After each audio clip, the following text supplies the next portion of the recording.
আসসালামু আলাইকুম স্যার। হ্যাঁ, ওয়ালাইকুম আসসালাম। দেখেন তো সাউন্ড ঠিক আছে কিনা। জি স্যার। ঠিক আছে।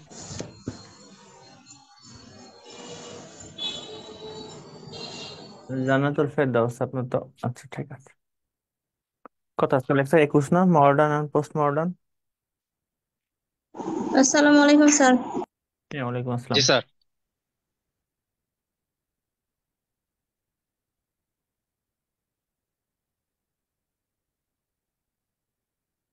লিখেন মডার্ন পোস্ট মডার্ন। আসসালামু আলাইকুম স্যার। হ্যাঁ, ওয়ালাইকুম আসসালাম। লিখেন মডার্ন পোস্ট মডার্ন। প্রথম লিখবেন কার নাম?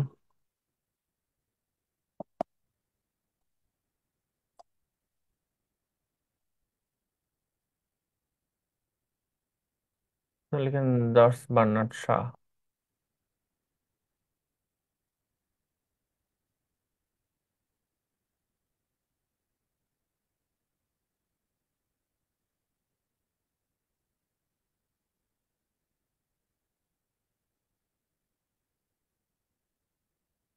আমরা বলছিলাম যে হু is the father of English drama, English সাহিত্যের নাটকের জনক কে?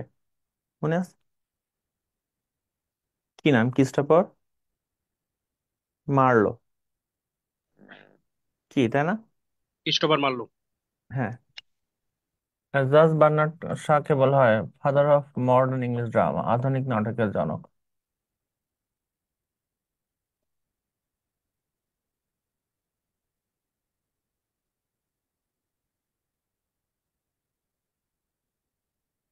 উনি জীবনে প্রায় 64টা নাটক লিখছে, 64। মোর দ্যান 60, মানে নাটকের সংখ্যা অলমোস্ট 64। তাহলে প্রশ্নে থাকে who is the father of English drama, কি দিব? Christopher Marlowe. প্রশ্নে থাকে who is the father of modern English drama, কি দিব? George Bernard Shaw. George Bernard Shaw. হ্যাঁ, জর্জ বার্নার্ড শাহ কোন দেশের? আইরিশ। আয়ারল্যান্ডে জন্ম ওনার। আইরিশ। উনি উপন্যাস লিখছে, ওনার ক্যারিয়ার শুরু করে উপন্যাস দিয়ে। কিন্তু উপন্যাস যখন জনপ্রিয়তা না পায় তখন উনি নাটক লেখা শুরু করে।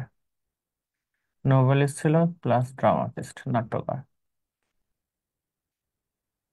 উনি নাটকও লিখছে, উপন্যাসও লিখছে। ক্লিয়ার? এখন ফ্যাবিয়ান সোসাইটি প্রতিষ্ঠিত হয় কত সালে? 1833 সালে। রয়্যাল সোসাইটি প্রতিষ্ঠিত হয় 1662 সালে। ঠিক আছে। ফ্যাবিয়ান সোসাইটি প্রতিষ্ঠিত হওয়ার অন্যতম উদ্দেশ্য ছিল হলো সাহিত্য চর্চা করা। তাহলে জর্জ বার্নার্ড শাহ ফ্যাবিয়ান সোসাইটির অন্যতম সদস্য ছিলেন। ঠিক আছে, এটা লাগবে না যদিও, ইম্পর্টেন্ট না। রবীন্দ্রনাথ ঠাকুর কত সালে নোবেল পায় সাহিত্যে? রবীন্দ্রনাথ 13। 13, 10, 23-এ পায় হলো ডব্লিউ.বি.ইয়েটস। সর্বপ্রথম আয়ারল্যান্ড থেকে সাহিত্যে কে নোবেল পুরস্কার লাভ করে? ডব্লিউ.বি.ইয়েটস। জর্জ বার্নার্ড শা। না, ডব্লিউ.বি.ইয়েটস রবীন্দ্রনাথের ঠিক 10 বছর পর, 1923 সালে। আর সেকেন্ড আইরিশ, 2 নম্বর আইরিশ যে সাহিত্য নোবেল পায়, ওনার নাম কি? George Bernard Shaw. কত সালে নোবেল পায়? 1925 সালে সাহিত্যে নোবেল পুরস্কার লাভ করেন। জানাতুল ফেরদৌস সাথে বারবার। এখন শোনেন, আয়ারল্যান্ড থেকে আজ পর্যন্ত সাহিত্যে নোবেল পাইছে 4 জন। প্রথম ছিল ডব্লিউ.বি.ইয়েটস 1923 সালে, সেকেন্ড ছিল জর্জ বার্নার্ড শাহ 1925 সালে, 3 নম্বর ছিল স্যামুয়েল বার্কলে ব্যাকেট 1969 সালে, 4 নম্বর ছিল জাস্টিস সিমেন হিনে 1985 সালে। এটা লাগতেছে না আপাতত। তাহলে আয়ারল্যান্ড তাহলে থেকে আইরিশ থেকে স্যার প্রথম কে পাইছিল? ডব্লিউ.বি.ইয়েটস 1923 সালে রবীন্দ্রনাথের গীতাঞ্জলির ভূমিকা লিখছিল না ডব্লিউ.বি.ইয়েটস? রবীন্দ্রনাথের ঠিক 10 বছর পরে উইলিয়াম বাটলার ইয়ার্স। আর সেকেন্ড কে? George Bernard. Bernard Shaw. কত সালে? 1925 সালে। ঠিক আছে। এখানে শোনেন, জর্জ বার্নার্ড শাহ উনি ওনার লেখালেখি শুরু করে কি দিয়ে প্রথমে? নোবেলিস্ট দিয়ে। উপন্যাস। কিন্তু উনি উপন্যাস জনপ্রিয়তা যখনই না পায় তখন সে নাটক লেখা শুরু করে। তো উনি জীবনে 4টা নাটক উপন্যাস লিখছে। কোন 4টা উপন্যাস লিখছে দেখেন, এগুলো মানে বইয়ে নাই। আমি আপনাদের গল্প আজকে একেবারেই কম বলবো, এমনি তো বলি না। কারণ মডার্ন পোস্ট মডার্নে ক্লাস হওয়া উচিত মিনিমাম বছর 5। ক্লাস হলো 1 ঘন্টার ক্লাস, 1.5 ঘন্টার ক্লাস। প্রথম উপন্যাসের নাম হলো ইম্যাচুরিটি। কোনো কাজই স্যার ইংরেজি সম্পূর্ণ হয় না। না, এটা tough. 2 number, an unsocial socialist. 3 number,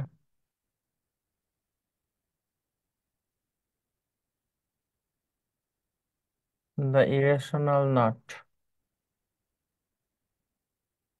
4 number,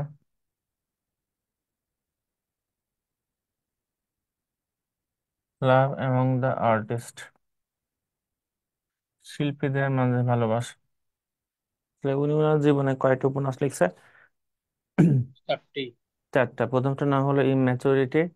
2 number, an unsocial socialist. 3 number, the irrational not, অযৌক্তিক বন্ধন। 4 নাম্বার হলো লাভ অ্যামং দ্য আর্টিস্ট। মুখস্থ করবেন প্রথম 3টা। এখন স্যার এই চারটিতে কার লেখা? জাস্ট বান্নার স্যার, যার সম্পর্কে আমরা আলোচনা করতেছি। পরে আসছেন একটু। জি স্যার। তাহলে জর্জ বার্নার্ড শা কিসের জনক? উপন্যাস না নাটকের জনক? উপন্যাসের। উপন্যাসের। সব নাটকের। স্যার। নাটকের জনক, আধুনিক নাটকের জনক। English drama. আধুনিক নাটকের জনক, আর নাটকের জনক হলো ক্রিস্টোফার মার্লো। বললেন কি কি নাটক লিখছো, দেখেন নাটকগুলোর নাম লিখে নেবার কয়েকটা। উনি 64টা নাটক লিখছে, অতগুলো নাটক হয়তো লেখা হবে না, ঠিক আছে। লিখেন ড্রামাস। আমরা লিখেন ম্যান অ্যান্ড সুপারম্যান। হয়ে গেছে।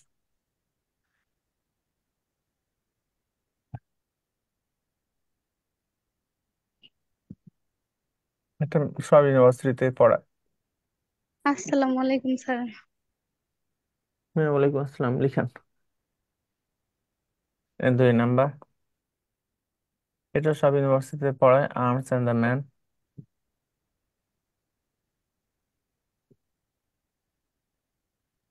3 নাম্বার, জুলিয়াস সিজার আর ক্লিওপেট্রার প্রেম কাহিনী নিয়ে রচিত, Caesar and Cleopatra.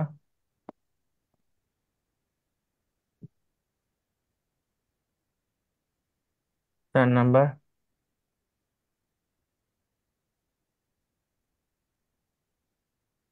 You never can tell. 4,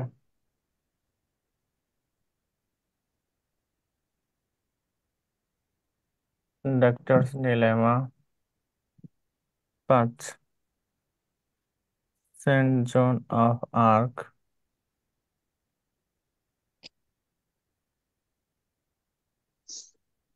4 number, Major Barbara.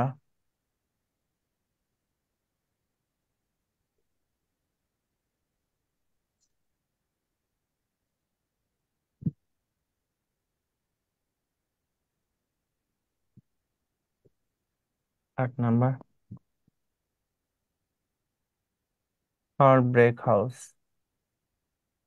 যে বাসায় হৃদয় ভাঙা হয়। 9 number,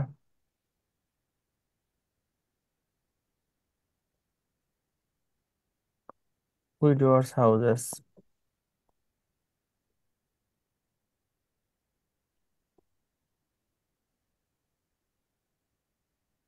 10 number, man of destiny, Napoleon বোনাপার্টের। যাই হোক, man of destiny. 11, the প্লিন্ডারার্স।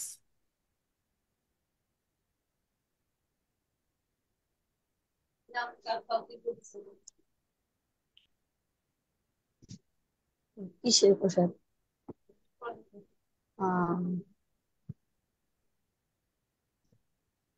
12 number,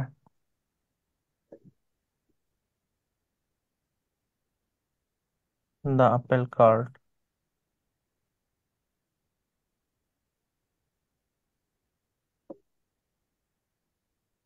13,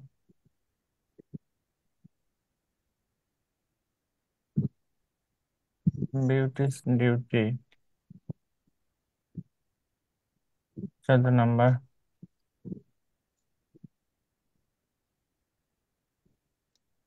sir উপরেরটা দেখা যাচ্ছে না, 13 নাম্বারটা। বিউটি, আচ্ছা আমি ই করে দিব।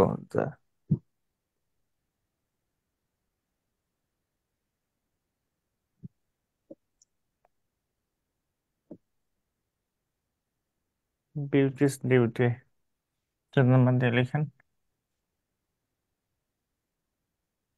Divas disciple.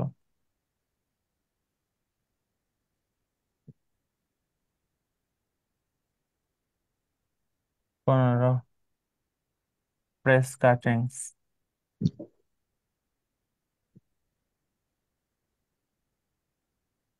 16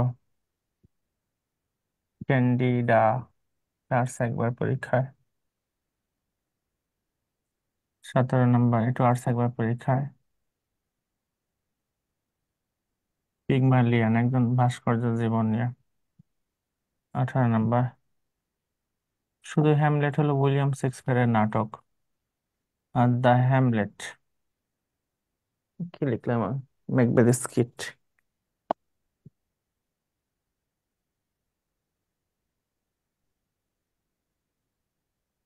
শুধু ম্যাকবেথ হলো শেক্সপিয়ারের নাটক, আর ম্যাকবেথ স্কিট। 19 নম্বর দিয়ে লিখেন।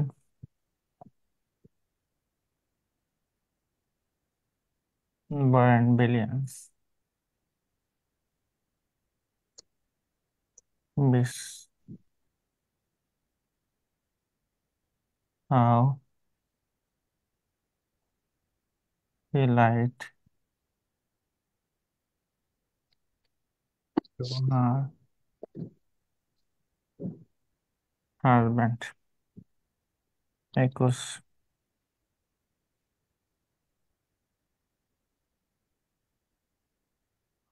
গেটিং ম্যারিড বিয়ে করা।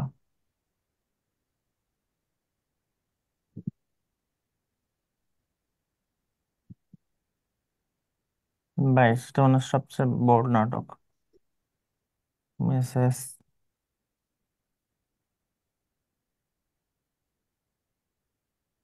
ওয়ারেন্স profession. 23 too true to be good. Good God লেখা আছে।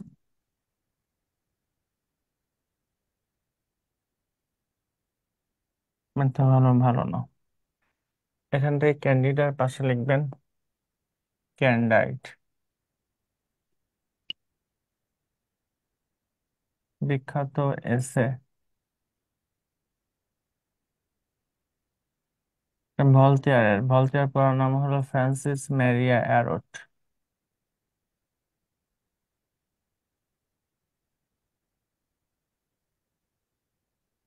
আর একটা লিখতে পারেন, না এতটুকুই থাক শুধু। তোলেন একটা স্ক্রিনশট দেন। উফ,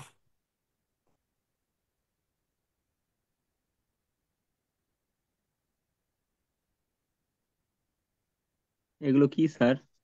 এগুলো সব নাটক।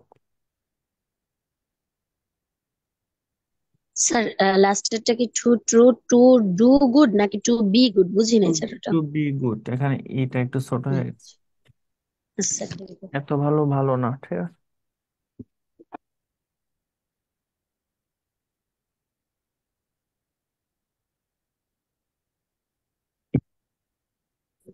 স্যার ক্যান্ডিডার পাশে এটা কি লেখা? ক্যান্ডাইট একটা ক্যান্ডিডার মতো নাম অলমোস্ট। ওটা হলো ক্যান্ডিডা, ওটা ক্যান্ডাইট, DIDE, ওটা হলো ই। তাহলে এটা প্রবন্ধটা কে লিখছে? ভলতেয়ারের গ্রন্থ। ক্যান্ডাইট, জাইরি, এসিয়ান মরালস, স্পিরিট অফ ন্যাশন, এই 4টা গ্রন্থ ওনার। স্যার এই টপিকের হেডলাইনটা কি, মানে লেখকের নাম কি? Bernard Shaw, GB Shaw. Sir এই স্লাইডটাই প্রথম? হ্যাঁ, এটাই প্রথম রাইটার আছে। স্যার 4 নম্বরে কি লিখছেন? Never can tell. You never can tell, হ্যাঁ তুমি কখনো বলতে পারো না। প্লাস ডক্টরস ডিলেমা, এটা খুব হাস্যকর একটা ঘটনা। এতগুলো রাস্তার নাম কিভাবে মনে রাখবো? মুখস্থ পড়লে মনে থাকবে। এর আগেও তো অনেকগুলো মুখস্থ করছি, দেখা গেল হুম, জগা খিচুড়ি হয়ে গেছে সব। সব এলোমেলো শিখে হয়ে আর কি। গেছে। গল্প পড়ালেখা, বলবেন, গল্প বললে মনে। গল্প বলতে গেলে আমার জাস্ট বান্নার্সের উপরে ক্লাস দিতে হবে 1 মাস, এক রাইটের উপরে। তার বিখ্যাত গুলো একটু স্যার গল্প And আকারে যদি বলতেন, বা হ্যাঁ, একটু ওদের একটু বলেন, বিখ্যাত গুলো একটু বলেন। এখান থেকে শুধু আপনি কয়েকটা যেমন সিজার অ্যান্ড ক্লিওপেট্রার কাহিনীতে আর man and superman, arms and the man, দুইটাই হলো মানুষের লাইফ ফোর্স নিয়ে রচিত। লাইফ ফোর্স মানে কি? জীবনী শক্তি। লাইফ ফোর্স,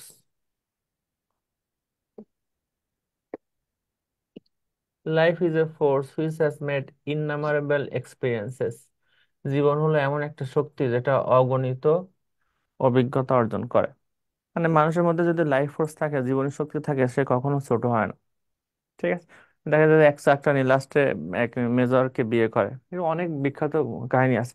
আমরা বলি 9 soldiers out of 10 আর বর্ন কাওয়ার্ডস, ফুলস।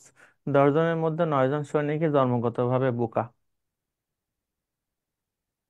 ঠিক আছে, কেন বোকা? জুই boy shared a file in the meeting. Good. কি ফাইল শেয়ার করছেন? ও, প্রথমে যেটা ছিল স্যার ওটা।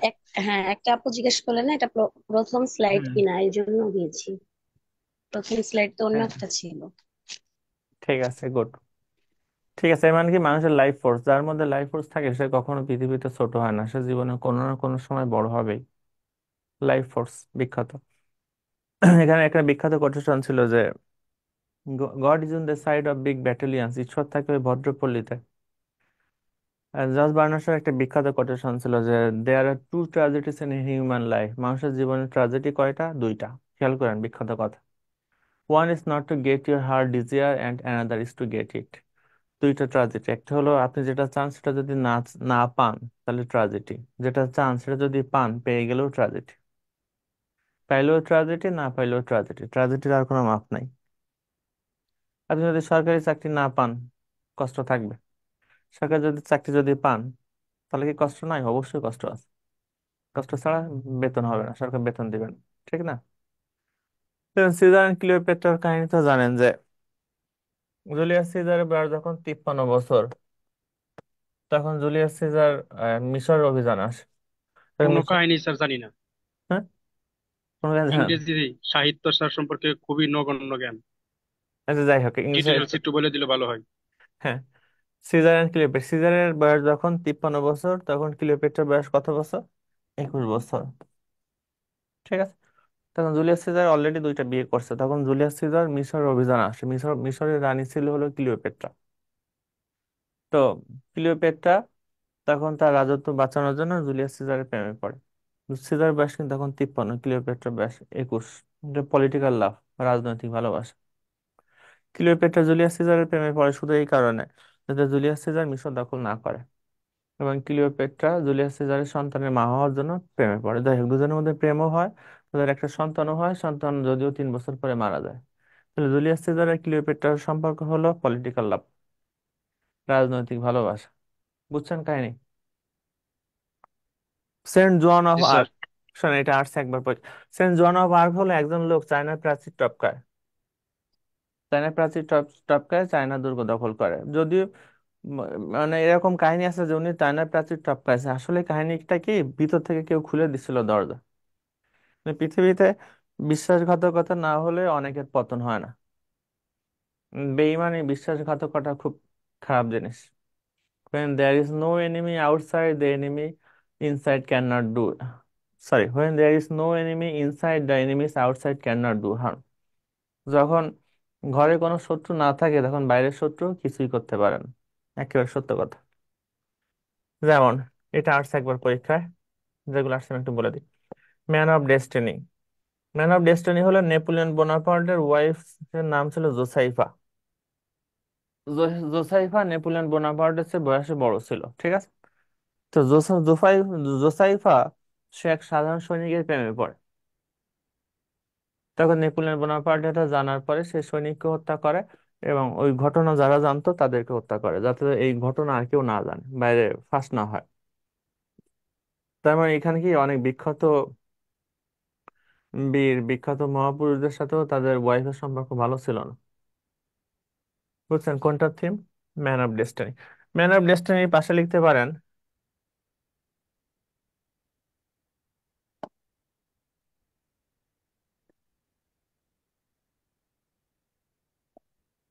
ম্যান অফ ডেস্টিনি থেকে নিতে পারেন roads of destiny.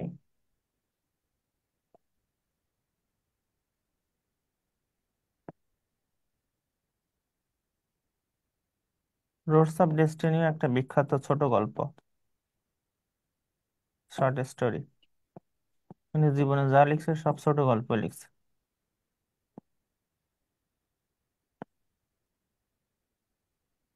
Roads of destiny কে লিখছে? O Henry, American short story writer. O হেনরির নাম শুনছেন? ও হেনরির পুরো নাম হলো জি স্যার, উইলিয়াম। হ্যাঁ, William William Sydney Sydney Porter. Porter. হ্যাঁ, গিফট অফ দ্য মেজা ইউনিভার্সিটিতে পড়ায়, 6 and 7, ঠিক না? তারপর অনেক অনেক cabbages and kings, heart and hands, heart of the west, options, gentle grafter, the trimmed প্ল্যাম, অনেক বিখ্যাত গ্রন্থ আছে। তাহলে ম্যান অফ ডেস্টিনি কার বিখ্যাত নাটক? George Bernard Shaw. Bernard George Shaw. Bernard Shaw. আর রোডস অফ ডেস্টিনি কার বিখ্যাত ছোট গল্প? O O Henry. Henry. O Henry, ঠিক আছে। আপেল কার্ড পড়তে হবে। আপেল কার্ড হলো এই যে রাজার বিরুদ্ধে জনগণ বিদ্রোহ করে, বিদ্রোহ করলে তখন রাজার পতন হয়। তখন রাজা বলে যে আমি আমার রাজত্ব ছাড়তে পারি এক শর্তে, যে গণতন্ত্র আসবে, গণতন্ত্রের প্রধানমন্ত্রী হব আমি। তার মানে কি, ঠিক সব ঠিক আছে, তাল গাছটা আমার। মানে মানুষ কি, মানুষ খুব সহজে ক্ষমতা ছাড়তে চায় না, ক্ষমতা খুব কঠিন জিনিস। জান পিগমালিয়ন, এটা আর্টস একবার পরীক্ষা শেষ করে দিই। পিগমালিয়নের থিম কি, যে এটা হলো মানুষের মনের সুপ্ত যে কামনা বাসনা থাকে সেটা। জর্জ বার্নার্ড শাহ কিন্তু ভয়াবহ রাইটার। মানে চিন্তা ভাবনা, মানে ট্রেডিশনাল বাইরে গিয়ে চিন্তা ভাবনা করা। ইংলিশ সাহিত্য বাংলা সাহিত্যের চেয়ে অনেক বেশি ডিপ আর রিচ। তো একজন বিখ্যাত পেইন্টার, ভাস্কর যাকে বলে, উনি একটা, ওনার পিগমালিয়ন, উনি একটা মূর্তি আঁকে। মূর্তি নিজের মতো করে একটা মূর্তি আঁকে, যেমন ওয়াইফ দেখতে কেমন হবে আমার চিন্তা ভাবনা করে একটা মূর্তি আঁকে। তো মূর্তি বানানোর পরে তখন সে মূর্তির নিজের বানানো মূর্তির প্রেমে পড়ে যায়। মূর্তিটা দেখতে এত সুন্দর, সে মূর্তির প্রেমে পড়ে যায়। তখন যে প্রেমের দেবী ভেনাস বা অ্যাফ্রোডিটি যাকে বলি, প্রেমের দেবী ভেনাসের কাছে পিগমালিয়ন প্রার্থনা করে যে তুমি এই মূর্তিটাকে মানুষ বানা দাও, কোন এক মহিলা বানা দাও, এই মূর্তিটাকে আমি বিয়ে করব। তখন প্রেমের দেবী পিগমালিয়নের আবেদন মঞ্জুর করলে ওই ভাস্কর্যতে, মানে ওই মূর্তিটা একটা নারী রূপ ধারণ করে। তখন পিগমালিয়ন ওই মূর্তিটাকে বিয়ে করে। তার মানে এই নাটকের থিম কি, মানুষের মনে যে সুপ্ত কামনা বাসনা থাকে সেটা নিয়ে রচিত হলো পিগমালিয়ন। এটা মেবি 33 প্লিতে আসছে। যেমন না, বাকিগুলো লাগবে না। এখানে কয়েকটা কোটেশন আছে, বইয়ে দেওয়া, কিউ দিয়ে রাখেন, জাস্ট বার্নার শাহর পাশে কিউ দিয়ে রাখেন, কোটেশন গুলো মুখস্থ করবেন। অল্প কয়েকটা কোটেশন দেওয়া আছে। 9 soldiers out of 10 are born cowards। ওনার একটা বিখ্যাত কোটেশন ছিল জর্জ বার্নার, সেটা মানে বইয়ে নাই। It is our duty to live in the world as long as possible. পৃথিবীতে আমাদের দায়িত্ব একটাই, সেটা হলো যত বেশি সম্ভব, যতদিন বেশি সম্ভব পৃথিবীতে বাঁচা। উনি নিজেও প্রায় 100 বছর জীবিত ছিল, 90+। ঠিক আছে। এই কথা বিশ্বাস করলে কেউ স্যার করতো না, সুইসাইড করতো না। সুসাইড, হ্যাঁ এটাও ঠিক। সুসাইড একটা বিখ্যাত উপন্যাস, পড়ছেন নাকি? না স্যার, ফরাসি লেখক ডেভিড ইমাইল দুরখেইম। দুরখেইম নাম শুনেছেন? ফরাসি রাইটার, অনেক ইউনিভার্সিটিতে পড়ায় দুরখেইম। দুর্গেমের নাম শুনছি স্যার। হ্যাঁ, দুরখেইমের বিখ্যাত উপন্যাস হলো সুসাইড, আত্মহত্যা। তো ওই উপন্যাসে দুরখেইম বলছিল যে পৃথিবীতে মানুষ আত্মহত্যা করে বাঁচার জন্য, মরার জন্য কেউ আত্মহত্যা করে না। মানুষ, সিরিয়াসলি তাই, মানুষ মনে করে কি সে মারা গেলেই বেঁচে যাবে, তখন সে আত্মহত্যা করে। ঠিক আছে। সুসাইড উপন্যাসে দুরখেইম আরো বলছিল যে পৃথিবীতে যদি আত্মহত্যা মানে অবৈধ না হতো, যদি মহাপাপ না হতো, তাহলে পৃথিবীতে সব মানুষ আত্মহত্যা করতো, মাই জীবনের কোনো গড, না কোনো পর্যায়ে সে আত্মহত্যা করতো। ডেঞ্জারাস কথাবার্তা।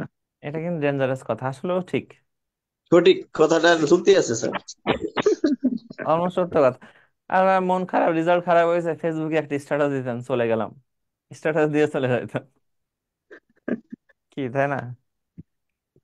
থাক আজকে এটা নিয়ে, এখান থেকে স্যার যতগুলো। ক্যান্ডিড ক্যান্ডিড হচ্ছে আহ, জি বিষয়ের হচ্ছে ড্রামা, আর এসে হচ্ছে বলজায়ারের। হ্যাঁ, ভলতেয়ারের বিখ্যাত এসে হলো ক্যান্ডাইট, এটা হলো এ আর এটা হলো ই ও আচ্ছা, লাস্ট। ঠিক আছে স্যার, থ্যাংক ভলতেয়ার ইউ। হলো ফরাসি লেখক, ওনার আসল নাম হলো ফ্রান্সিস ম্যারিয়া অ্যারোট। আচ্ছা আমি নামটা লিখে দিই। স্যার লাইফ ফোর্সটা কি বলছিলেন? জীবনী শক্তি এই দুইটা নাটকের মূল থিম, প্রথম দুইটা নাটকের মূল থিম হলো লাইফ ফোর্স, জীবনী শক্তি। ঠিক আছে, তাহলে প্রশ্ন থাকতে পারে ম্যান অ্যান্ড সুপারম্যান নাটকের মূল থিম কি ছিল? Life force. জীবনী শক্তিটা কি? যার মধ্যে লাইফ ফোর্স আছে সে জীবনে কখনো মানে ছোট থাকে না, কোনো না কোনো সময় সে বড় হবেই, সে কোনো কিছুতে ভেঙে পড়ে না। ঠিক আছে, এটা হলো লাইফ ফোর্স। ভলতেয়ারের আসল নাম কি আমি একটু লিখে দিই পাশে।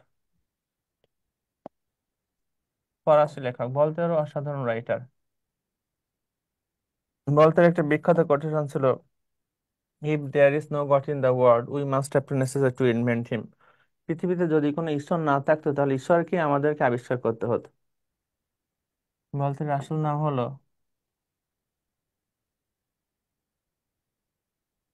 ফ্রান্সিস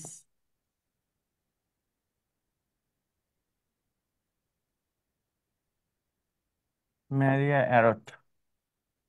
লিখেন ফ্রান্সিস ম্যারিয়া অ্যারট, ফরাসি, ফ্রান্সিস ম্যারিয়া অ্যারট। তাহলে আবার বলেন, রোডস অফ ডেস্টিনি কার বিখ্যাত ছোট গল্প?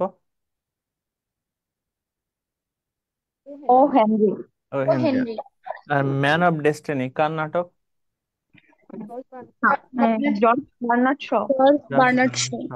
ঠিক আছে, পরে রাইটার আসেন আন্না। আধা ঘন্টা হয়ে গেছে। সেকেন্ড রাইটারের নাম লিখেন।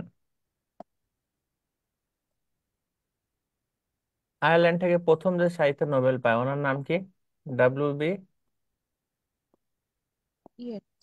Years, William Butler Yeats, W B Yeats. পুরো নাম হলো William William Butler. Butler Yeats. William Butler Yeats. ঠিক আছে, স্যার উনি আর সবচেয়ে বড় পরিচয় কি জানেন? উনি আয়ারল্যান্ডের জাতীয় কবি, ন্যাশনাল পোয়েট অফ আয়ারল্যান্ড। ইংল্যান্ডের জাতীয় কবি কি আমি লিখছিলাম প্রথম ক্লাস? ইংল্যান্ডের জাতীয় শেক্সপিয়ার কবি, না? হ্যাঁ শেক্সপিয়ার। শেক্সপিয়ার। ইংল্যান্ডের জাতীয় কবি শেক্সপিয়ার, আর আয়ারল্যান্ডের জাতীয় কবি হলো W B Yeats. William Butler Yeats.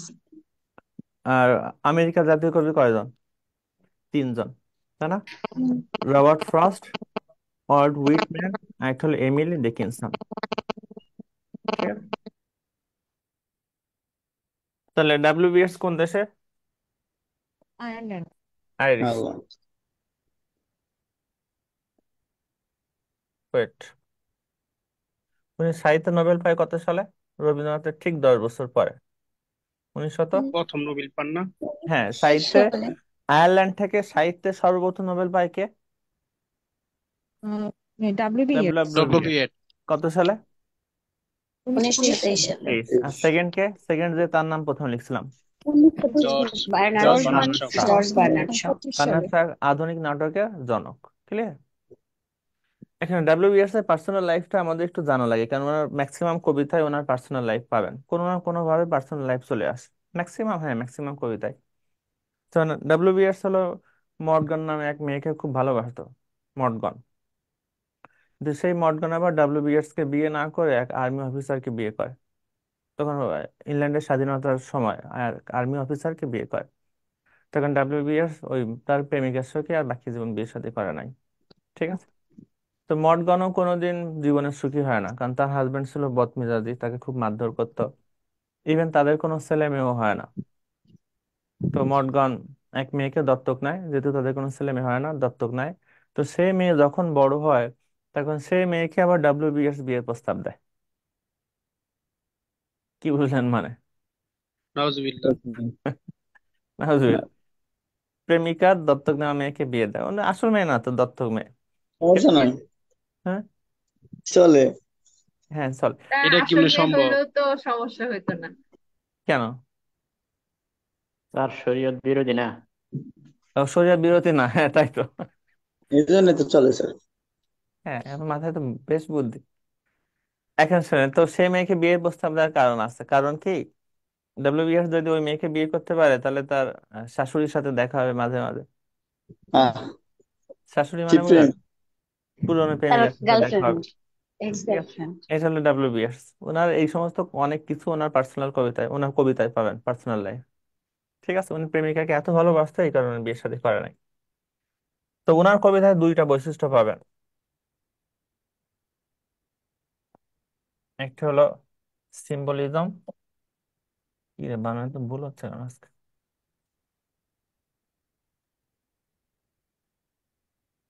বিভিন্ন প্রতীক পাবেন, আর বিভিন্ন গূঢ় রহস্য পাবেন, মিস্টিসিজম, পার্সোনাল লাইফ আছে এর মধ্যে।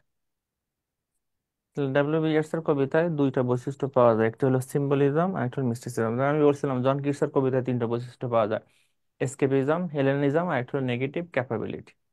ডব্লিউবিএস এর কবিতায় বৈশিষ্ট্য পাবেন দুইটা, একটা হলো বিভিন্ন প্রতীক পাবেন আর বিভিন্ন গূঢ় রহস্য পাবেন। এবার আসেন, কয়েকটা কাব্যগ্রন্থের নাম লিখেন। কাব্যগ্রন্থ ইংলিশ কি? পোয়েট্রি। পোয়েট্রি। ওয়েট। প্রথম কাব্যগ্রন্থের নাম কি? এটা সব ইউনিভার্সিটিতে পড়ায়, এটা আমাদেরও ছিল। দ্য ওয়াইল্ড সোয়ানস এট কোল, অনেকে কুলি বলে। একটা জায়গা, একটা লেকের নাম। বুনো হাঁস গুলা ওই লেকে যে সাঁতার কাটতেছিল, এখানে বিখ্যাত একটা লাইন ছিল, নাও মাই হার্ট ইজ সোর, এখন আমার হৃদয়, এটা লাগতেছে না। 2 নম্বর দিয়ে লিখেন, দ্য টাওয়ার। স্যার কুলিতে কি ডাবল ও? হ্যাঁ ডাবল। 3 নম্বর, স্যার কুলি তো বানাম COLLE। হ্যাঁ ডাবল ও এলি। না ঠিক না, আছে, আমি পড়ছিলাম COLLE। না, দ্য গ্রিন হেলমেট। 4 নম্বর,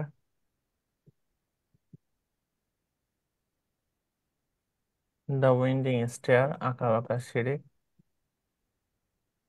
5 নম্বর, the cat and the moon. The moon and sixpence, এটা লাগবে না। মুন অ্যান্ড সিক্সপেন্স হলো উইলিয়াম সমারসেট মমের, আচ্ছা পাশে লিখে দিন।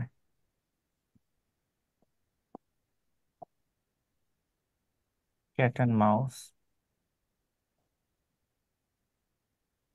বিখ্যাত নোবেল, জার্মান রাইটার গুন্টার গ্রাস। গুন্টার গ্রাস 1999 সালে সাহিত্য নোবেল পায়। 1986 সালে উনি একবার বাংলাদেশে আসে। এটা আছে the moon and সিক্সপেন্স।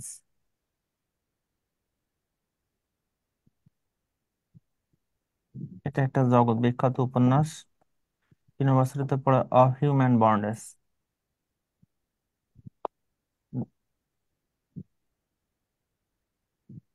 Christmas holidays, the razor's edges, cakes and ale, Liza of Lambeth, এগুলো সব ওনার বিখ্যাত উপন্যাস। উইলিয়াম সমারসেট ইউনিভার্সিটি পড়ে the ant and the grass hopper বা লাঞ্চন। ওনার 4টা বিখ্যাত নাটকও ছিল, the letter, the bread winner, the constant wife, the sacred flame.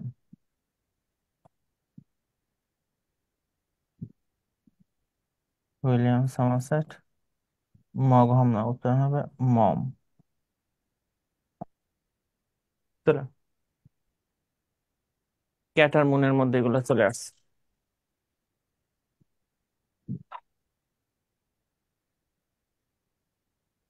এই 5টা কি কবিতা না কাব্যগ্রন্থ?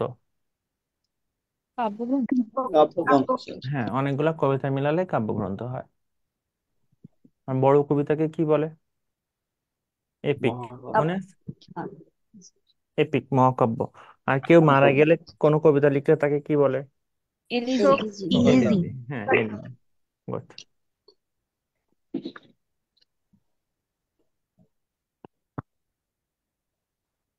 স্যার দি মুন অ্যান্ড, এটা কি লিখছেন?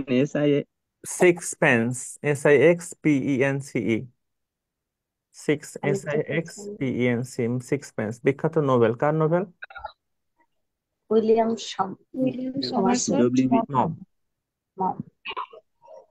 তারপর ছিল না দ্য লাঞ্চন, ইন্টারে পড়ায়, ইন্টারমিডিয়েটের দ্য লাঞ্চন বা the moon, sorry, the ant and grass super, বিখ্যাত ছোট গল্প সমারসেট মমের, the ant and grass super আর দ্য লাঞ্চন। সমারসেট ম্যাগম। হুম, সমারসেট। তোলা শেষ?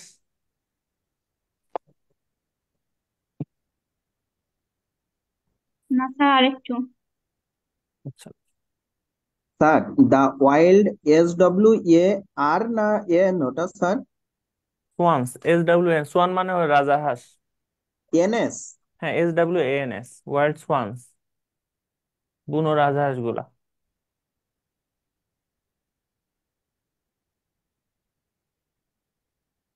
আপনাদের যার যার এলাকায় কি খবর, কোনো সমস্যা নাই তো? গ্রামের এরিয়ায় কিছু কিছু জায়গায় সমস্যা হচ্ছে আপনার কোন এলাকা? এমনি। স্যার কুমিল্লা না? না স্যার।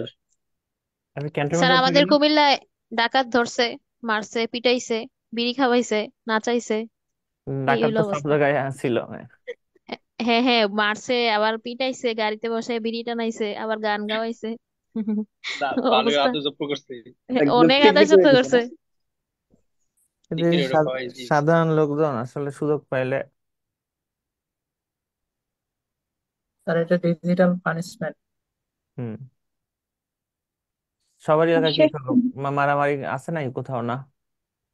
সুযোগ পেলে সবাই সদ্ব্যবহার করে, এটা স্বাভাবিক। কিছু কিছু লোক থাকে না স্যার, মানে সুযোগ সন্ধানী, ওই রকম এখন কিছু কিছু জায়গায়। ব্যক্তিগত শত্রুতা যাদের ছিল ওরা মানে বেশি জি স্যার। মারামারি করতেছে। হ্যাঁ, আমাদের অনেকে। বগুড়াতে এই অবস্থা। বগুড়া তো আপনাদের গত কয়েক বছরের তো কোনো উন্নয়নই মনে হয় নাই। হুম। একেবারে ওটা বিএনপি এলাকা তো, বাজেট টাজেটও ছিল না হয়তো। একদম খুবই বাজে অবস্থা স্যার বগুড়ার। আমাদের পিরোজপুরেও মানে মারামারি হচ্ছে, কোপাকুপি হচ্ছে প্রতিদিনই। পেছনের বাগেরহাটের পাশে? তাই? হুম। জি স্যার। হচ্ছে না স্যার, বাংলাদেশে এমন কোনো জায়গা নাই হচ্ছে না। আমার বাড়ি শরীয়তপুরে, আওয়ামী লীগের ঘাঁটি বলা হয় শরীয়তপুর, মাদারীপুর, গোপালগঞ্জ। আমাদের এলাকায় যে পরিমাণ ঝগড়া হচ্ছে, তার মানে আর দেশের কোথাও বাকি নেই। সব জায়গায় হচ্ছে স্যার, বিএনপির কিছু কিছু কি এই আছে স্যার সুযোগে স্যার করতেছে বিএনপিরা স্যার। অনেক লাফালাফি করতেছে। সব আরে মিরাকেল বলতে ঘটে গেছে স্যার। নরসিংদীর প্রধানমন্ত্রীর অবস্থা, পদত্যাগ থেকে নরসিংদীতে আবার একদম বিএনপি ঝগড়া। বেশি বেশি করতেছে। সব এলাকায় বিএনপি বেশি বেশি করতেছে। ঠিক আছে, একে তো 15 বছরে ঘরগুলো না পোড়াই খাওয়া। দিতেছে, একে তো ঘরগুলো পোড়াই দিতেছে, তারপর হচ্ছে কোপাইতেছে মানুষগুলারে, একদম বিতি বিচ্ছিরি অবস্থা। না, এটা মনে হয় এখন আর নাই। এখন কি আছে এখন আর? জি আমাদের স্যার, এইখানে আমাদের স্যার এলাকায় আওয়ামী আছে। লীগের যত বড় আমাদের বড় এলাকা, নেতা আমাদের ছিলেন, এলাকায় এরকম হচ্ছে প্রতিদিন। পর্যাপ্ত পিরিয়ড আছে। ঘুরিয়ে দিছে। প্রতিদিন? এটা কোন এলাকা প্রতিদিন হচ্ছে এগুলা? স্যার নরসিংদীতে আমাদের পিরোজপুর, পিরোজপুর, বরিশালের পিরোজপুর তো মধ্যে। আমার এলাকার পাশে, মাইনিং হচ্ছে স্যার। বাগেরহাটের পাশে। পিরোজপুর কিরকম হচ্ছে? জি স্যার। তাই নাকি? তার লাস্টের লেখার ওই যে the moon and sixpence লেখছেন, যে এটা লাস্টের লেখকের নামটা একটু একটু বলেন। William Somerset Maugham. ওটা কি? SOME? SOMER, হ্যাঁ, SOMERSET। স্যার, তোলা শেষ? জি স্যার। তুলসী। হ্যাঁ স্যার। বলতেছি যে the cat and the man, এটার সাথে বুঝলাম যে ক্যাট অ্যান্ড মাউসের মিল আছে, কিন্তু এই যে দি মুন অ্যান্ড সিক্সপেন্স, এর সাথে তো আর ক্যাট আর মাউসের মিল নাই। এটা এই জায়গায় লিখলেন কেন স্যার? আরে ক্যাট এটা এন্ড মুন দ্য আছে, মুন, এটা মুন মুন আপনি আছে, ম্যান এটা মুন। লিখেছেন কেন? The cat and the moon, man না তো, মুন। Sorry sir. ঠিক আছে, আচ্ছা যাই হোক। এবার আসেন ওনার কবিতাগুলো, বিখ্যাত কয়েকটা কবিতার নাম লিখেন। পোয়েমস। প্রথম কবিতার নাম লিখেন the second coming.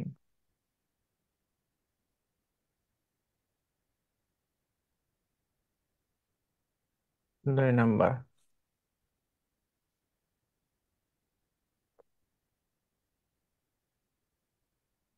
No second Troy.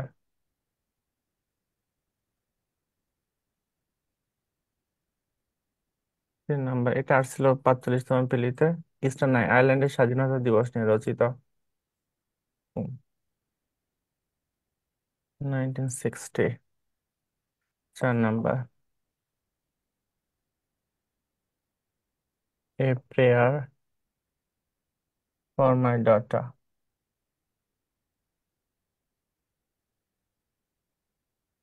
5,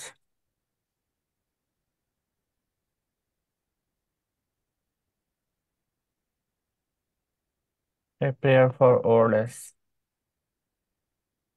6, a dream of death.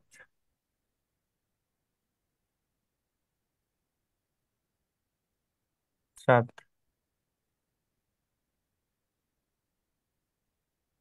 লিডা and swan. 8, এটা অনেক ইউনিভার্সিটিতে পড়ায়, বাইজেন্টাইনমূলক পবিত্র নগরী। সেলিং টু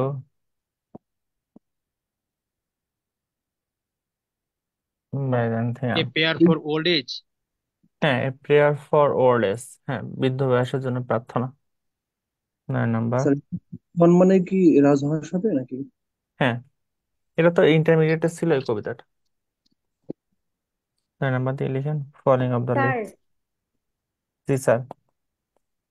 স্যার প্রিলির জন্য এই যে স্যার যে কবি আর ওনাদের যেগুলা লিখে দিচ্ছেন স্যার, এগুলা শুধু মুখস্থ করলেই হবে নাকি স্যার ইন ডিটেলস কাহিনী যেগুলা না না, বলতেছেন কাহিনী করতেছেন কিচ্ছা এগুলো কিছু জানতে দরকার নাই, হবে? কাহিনী কিচ্ছা লাগে না, কাহিনী কিচ্ছা আসবে না, কোনোদিনও কাহিনী কিচ্ছা আসে না, ঠিক আছে। কোটেশন গুলা লাগবে, কোটেশন গুলা কোটেশন আমি লাগবে কার আর কার না কোটেশন মুখস্থ করতে হবে এটা আমি পাশে বলে দিই। Q quotation. মানে স্যার ক্লাসটা ফলো করলেই এনাফ, স্যার এনাফ, ক্লাসে যা লিখে দেওয়া হবে তাই। More than enough. জি স্যার, থ্যাংক স্যার ইউ। রিটেনে কি স্যার স্টোরি লাগবে? না, রিটার্নে তো লিটারেচার নাই, ইংলিশ বাংলা লিটারেচার আছে। Okay sir. ঠিক আছে, রিটার্নে শুধু রিটার্ন পার্ট, ওখানে ফ্রি হ্যান্ড রাইটিং সব, মুখস্থ বিদ্যার কোনো সুযোগ নাই। ভালো হয়েছে স্যার, এগুলো কোনটা কোন সালে ইংলিশ প্রকাশ হয়েছে লিটারেচারের এগুলা কি সমস্যা একটু পড়ে বেশি। না না, বলবেন? এগুলো আসছে না, এগুলো কোন সালে টালে লাগবে একটু না, ঠিক আছে। বান্ডেনটাইনে টিআইএন হবে না? কি বলছেন?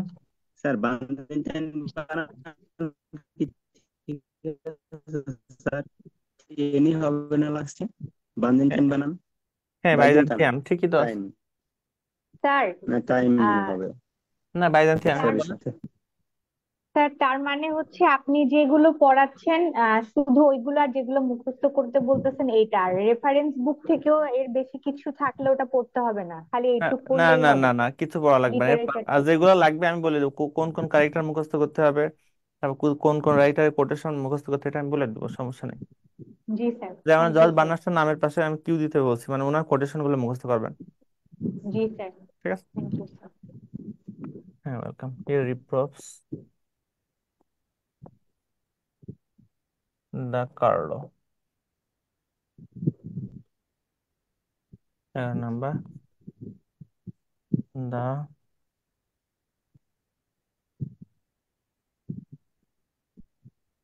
লেক আইলস অফ,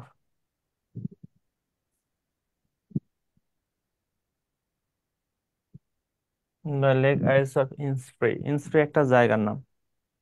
এখানে WBS কে অনুকরণ করতে হলো জীবনানন্দ দাশ। জীবনানন্দ দাশের নাম শুনছেন না বাংলা সাহিত্যে? স্যার জীবনানন্দ দাশ। যেমন ফলিং অফ দ্য লিভস, এটা অনুকরণ করে জীবনানন্দ দাশ লিখছিল ধূসর পাণ্ডুলিপি। জীবনানন্দ দাশ একজন মৌলিক রাইটার, ঠিক আছে।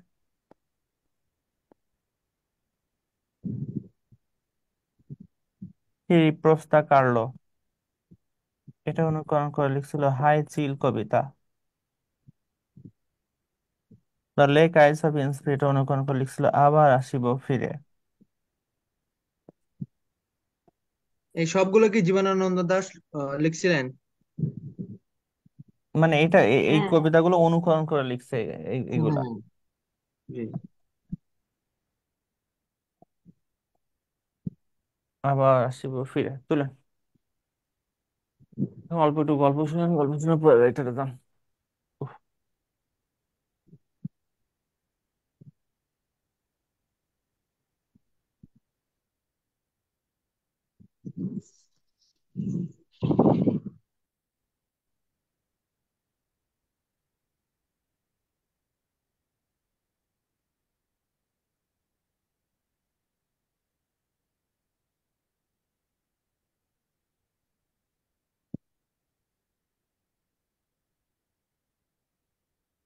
খোলা শেষ?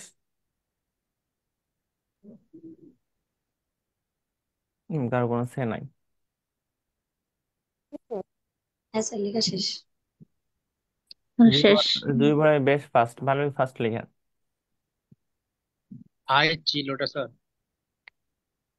হ্যাঁ কোনটা? হাই চিল, হ্যাঁ যে কার্লো মানে চিল আছে না, চিল চিল। জি জি জি। রিপ্রোচ মানে তিরস্কার করা। পড়ছেন নাকি হাই চিল কবিতা জীবনানন্দ দাশের? ওনার পার্সোনাল লাইফ খুব কষ্টের, যাই হোক ওনার ওয়াইফের সাথে ওনার সম্পর্ক ভালো ছিল না, উনি মারা গেলে ওনার ওয়াইফ ওনার দেখতেও যায় না। জীবনানন্দ দাশ। বেমান। বেইমান। লম্বা কাহিনী আছে। হাই এটা চিলটা কি যে কান নিয়ে গেল চিলটা হুম। করেছি, ওটা আবৃত্তিও করেছি, তারপরে আবার এটা সে কি ফিরে। তুলা কি শেষ? জি স্যার। সেকেন্ড কামিং মানে কি যিশু খ্রিস্টের দ্বিতীয় আগমন। যিশু খ্রিস্ট পৃথিবীতে আবার আসবে সেকেন্ড টাইম, তাই না? তো ডাব্লিউবিএস বলছে যে যিশু খ্রিস্ট আর দেরি করার দরকার নাই, যিশু খ্রিস্ট এখনই চলে আসুক। পৃথিবীতে পাপের পরিমাণ এত বাড়ছে, যিশু খ্রিস্ট যদি দেরি করে আসে তাহলে পাপ আরো বাড়বে। ঠিক আছে, চিন্তা করেন এটা প্রায় আজ থেকে প্রায় 60-70 বছর আগের কবিতা, তাহলে তখন পৃথিবীর কি অবস্থা আর এখন কি অবস্থা। No second Troy. ট্রয় নগরী কেন ধ্বংস হয়? হেলেনের কারণে, হুম। হেলেনের সৌন্দর্যের কারণে। তো ডাব্লিউএফ বলছে যে পৃথিবীতে পুরুষ মানুষ যেন আর কোনো নারীর কারণে কোনো নগরী ধ্বংস না করে। পুরুষ মানুষের এখন একটু বুদ্ধিমান হওয়া উচিত, তারা আসলে বোকা। পৃথিবীতে পুরুষ যেন আর কোনো নারীর কারণে কোনো নগরী ধ্বংস না করে। কোন কবিতার theme? No no, second Troy. No ও সেকেন্ড ট্রয়। সেকেন্ড জয়।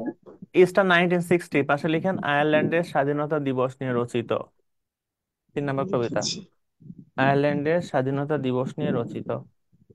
এই কবিতা একটা লাইন ছিল না, all change change utterly and terrible beauty is born, এটা আসছিল পিলিতে। যখন যুদ্ধ শুরু হয় দেশে, তখন দেশের সমস্ত প্রেক্ষাপট চেঞ্জ হয়ে যায়। All change change utterly and terrible beauty is born, বিখ্যাত লাইন। এই কবিতায় ওনার যে প্রেমিকা মর্টগন, মর্টগন যে আর্মি অফিসার মেজর ম্যাকব্রাইসকে বিয়ে করে, সেই কাহিনীও আছে এই কবিতার মধ্যে। ঠিক আছে,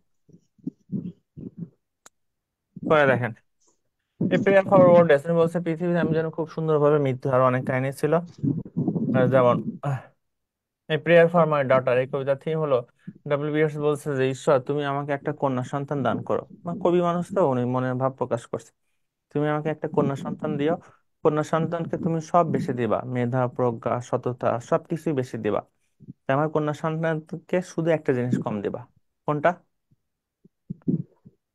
কি কম দিবা আমার মেয়েকে? সৌন্দর্য, সৌন্দর্য।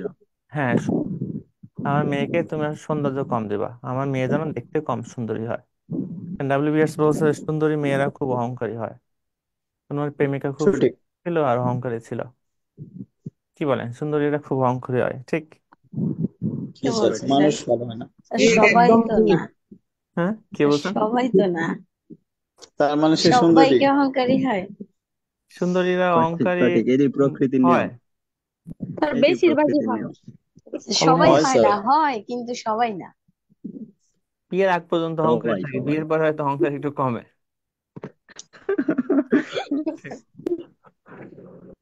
বা 30 বছর বয়সের আগ পর্যন্ত, 30 বছরের পর একটু অহংকার কমে মেয়েদের। যাই হোক, হোয়াট এভার, পরের রাইটার আসেন। পরের রাইটার কি লিখবেন? টি.এস. এলিয়ট লিখেন, টমাস স্ট্যান্স এলিয়ট।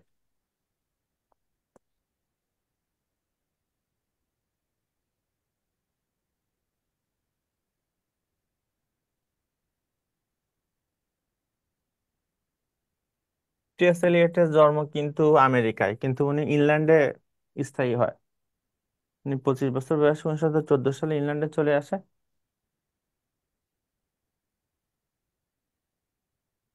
হ্যাঁ, জানাতুল ফেরদাউস, আপনি তো আছেন ইসে জুমে, তবে প্রশ্ন করেন। আনমিউট করতে হবে, উনি ওইটা মনে হয় বুঝতেছেন না। আহ, আহ, আপনি স্ক্রিনের একেবারে নিচে বাম পাশে দেখেন মিউট আনমিউট লেখা আছে, ওইটা ওখানে টাচ করেন, তাহলে ওইটা খুলে যাবে, তারপর কথা কথা বলতে পারবেন।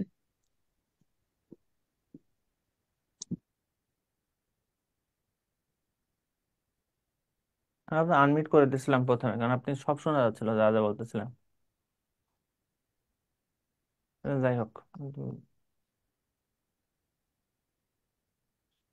এখন টমাস স্ট্যানসেল অর্থাৎ পার্সোনাল লাইফ বাদ এখন আসেন। উনি 1948 সালে নোবেল পুরস্কার পায়। উনি নোবেল লরিয়েট, ঠিক আছে। 1948 সালে সাহিত্যে নোবেল পুরস্কার লাভ করেন। পাশে লিখেন 1908। আর 1949 সালে পাইছিল হলো William Cuthbert Faulkner, American writer, fable উপন্যাসের জন্য। আর 1950 সালে ছিল হলো Russell Burton Arthur William Russell. রাসেলের নাম শুনছেন না, নাস্তিক। তাহলে 1948 সালে সাহিত্যে কে নোবেল পুরস্কার লাভ করে? T S. Eliot. T S Eliot. T S. এলিয়টের পুরো নাম কি? Thomas Thomas Stearns Stearns Eliot. Eliot. Thomas Eliot. এখন শোনেন, উনি বিখ্যাত ছিল কিসের জন্য? হি ওয়াজ ফেমাস ফর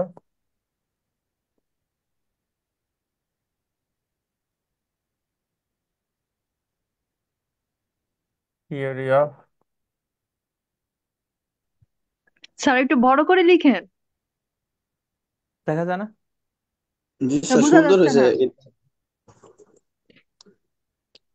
কি বলেন? আরো বড় করে লিখলে তো আমার ইনফর্ম, আচ্ছা যাই হোক, ঠিক আছে লিখুন।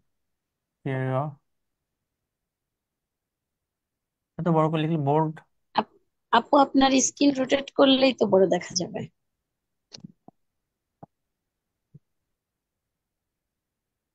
আমি আলো কালিটা আরো ই করলাম, গাঢ় করলাম যাতে সমস্যা না হয়।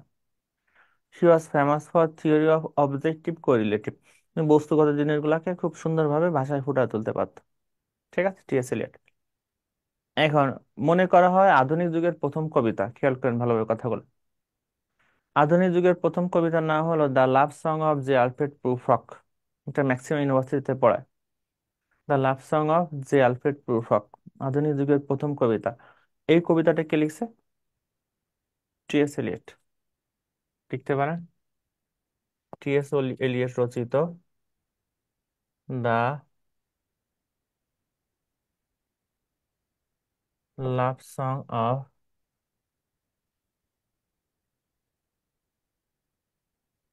জে আলফ্রেড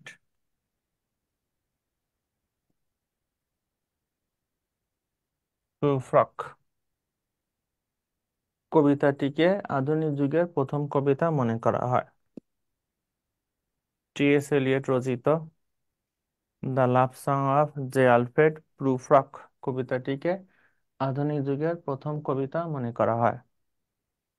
এই কবিতা পড়ছেন? ছিল নাকি কেউ আপনার? এটা ছিল আপনাদের? এখানে একটা বিখ্যাত লাইন ছিল যে in the room the women come and go talking about Michelangelo. মানে আধুনিক যুগের প্রথম কবিতা ধরা হয়। হ্যাঁ, আধুনিক যুগের প্রথম কবিতা মনে করা হয়।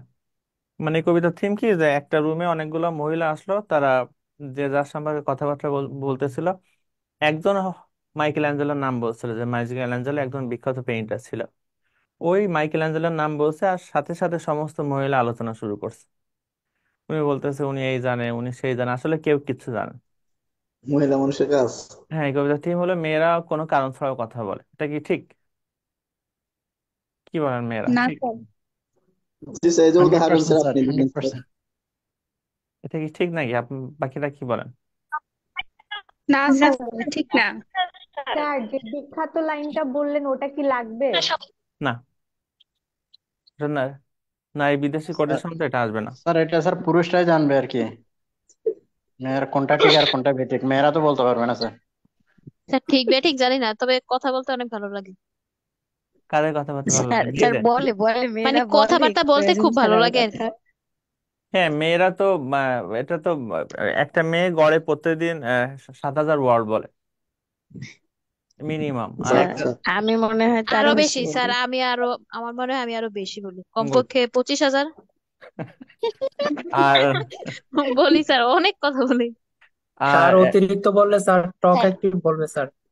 যারা আর কথা বেশি শোনেন বলে ওদের শেষ করি। মনে কোনো প্যাচ থাকে না আর কি, মনের মধ্যে কোনো প্যাচ গোছ থাকে না।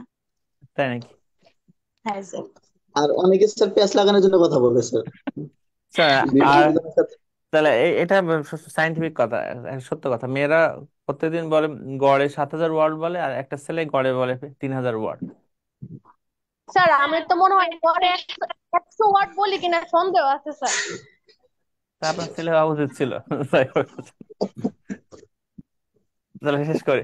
তাহলে দ্য লাভ সং অফ জিয়ালফে প্রুফ অফ কবিতাটা কে লিখছে? T S Eliot. T S. T Eliot. S এটাকে এলিয়ট। আধুনিক যুগের প্রথম কবিতা মনে করা হয়। ওনার একটা ক্রিটিসিজম রাইটিং আছে, লিখেন সমালোচনামূলক গ্রন্থ।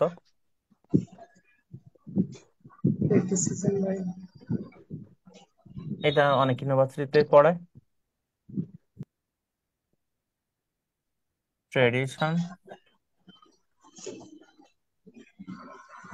স্যার এই এন্ড ক্রিটিসিজম বা সমালোচনামূলক গ্রন্থটা আসলে কেমন? এটা আমাদের তো এটা ইংলিশ সাহিত্য সম্পর্কে খুব বেশি ধারণা নাই। এই এই গল্পগুলো আসলে কেমন হয় বা মানে এখানে আলোচনা, নভেলগুলো এটা এসে টাইপের, কিন্তু বিভিন্ন জিনিসের আলোচনা হয়, বিভিন্ন জিনিস নিয়ে আলোচনা হয়, সমালোচনা হয়।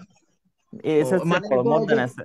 এরকম, হ্যাঁ, মানুষ মানে বই মানুষকে আকারে বা ক্রিটিসাইজ করে নভেল না এমন। করে হয় না। কেন, আমি তো অনেক লিখছি ক্রিটিসিজম, যেমন কি বলে, স্যার ফিলিপ আমি Sidney an apology for poetry, a defence of poetry Shelley, the study of poetry আমি মেক আজকে বার্নার্ডের। প্রথম ক্লাস করতেছি তো। ও ও, এই উনি জন্য। নিউ ভর্তি হয়েছেন মনে হয়। আচ্ছা, ঠিক আছে। হ্যাঁ, সমালোচনামূলক গ্রন্থ হলো ট্রেডিশন অ্যান্ড, ইন্ডিভিজুয়াল ট্যালেন্ট। হ্যাঁ, গুড, প্রথা এবং ব্যক্তিগত প্রতিভা। এটা অসাধারণ একটা গ্রন্থ। এটা থিম কি, যে পৃথিবীতে, পৃথিবীর সমাজ ব্যবস্থা মানুষের প্রতিভা ধ্বংস করে। এটা অলমোস্ট সত্য কথা। সমাজ ব্যবস্থা অনেক সময় মানুষের প্রতিভা ধ্বংস করে। যেমন আপনি চান, আপনি তো চাইছিলেন একজন প্লেয়ার হতে বা একজন সিঙ্গার হতে, কিন্তু আপনার পরিবারের চাপে আপনি পেয়ে গেছেন সরকারি চাকরিজীবী। আপনি চান ক্রিকেট খেলতে, ফ্যামিলি চাই পড়ালেখা করতে। তাহলে পৃথিবীর সমাজ ব্যবস্থা মানুষের প্রতিভা অনেক সময় ধ্বংস করে। এটা অনেকটা ঠিক কথা। এটা লিখবেন। গিফট অফ দ্য মেজাই কার লিখা? Gift of the Magi, T S না, Eliot. O Henry. O Henry. O Henry, sorry হ্যাঁ, স্যার। জানাজা ফেরদৌস। আপনি তো মিউট না, না, কথা বলবেন, বলেন। না sir, gift of the Magi O Henry লিখছে না? হ্যাঁ, তারপরে মিউটটা আনমিউট করে দেন, তাহলে তো সমস্ত শব্দ আসতেছে। জি sir.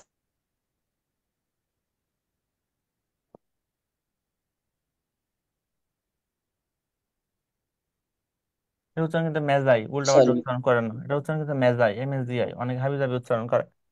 Journey of the মেজাই, MSGI। Journey of the মেজাই এই কবিতাটা অনুকরণ করছিল রবীন্দ্রনাথ ঠাকুর। ঠিক আছে, রবীন্দ্রনাথ ঠাকুর এই কবিতাটা অনুকরণ করে কি লিখছিল? তীর্থযাত্রী। তীর্থযাত্রা, গুড। আসলে লিখেন, জার্নি অফ দ্য মেজাই কবিতাটি অনুকরণ করে রবীন্দ্রনাথ ঠাকুর তীর্থযাত্রা কবিতাটি রচনা করেন। জার্নি অফ দ্য মেজাই কবিতাটি অনুকরণ করে রবীন্দ্রনাথ ঠাকুর তীর্থযাত্রা কবিতাটি রচনা করেন। তোলা শেষ? আচ্ছা। বুঝতে ফেললাম। এখন শুনেন, টি.এস. এলিয়ট নোবেল পায় কত সালে? 48 সালে। 1948 1948 সালে। সালে দ্য ওয়েস্টল্যান্ড কাব্যগ্রন্থের জন্য। দ্য ওয়েস্টল্যান্ড কাব্যগ্রন্থের জন্য, এটা আমাদের ছিল, এটা আপনাদেরও ছিল, মেবি যারা ইংলিশে সবাই ছিল। জি স্যার। পোয়েট্রি, নষ্ট পৃথিবী, চিন্তা করেন, এটা প্রায় আজ থেকে 100 বছর আগে রচিত। তখন পৃথিবীর অবস্থা কি ছিল, আর এখন মানুষের অবস্থা তো আরো খারাপ।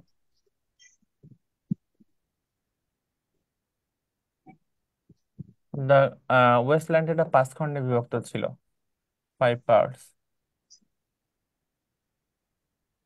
প্রথমটার নাম কি ছিল? The burial of the dead. Good, the burial of the death.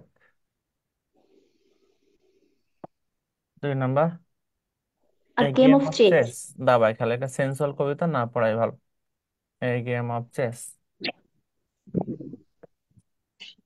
3 নাম্বার, এটাও সেন্সুয়াল কবিতা। The fire sermon. হ্যাঁ, গুড, দ্য ফায়ার সারমন। 4 নাম্বার, dead death by by water. Water. Death by water.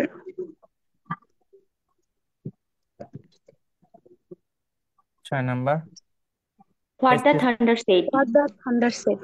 হ্যাঁ, এটা স্পিরিচুয়ালিটির মৃত্যু। হোয়াট দা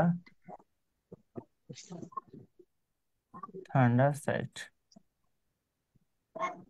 চলো,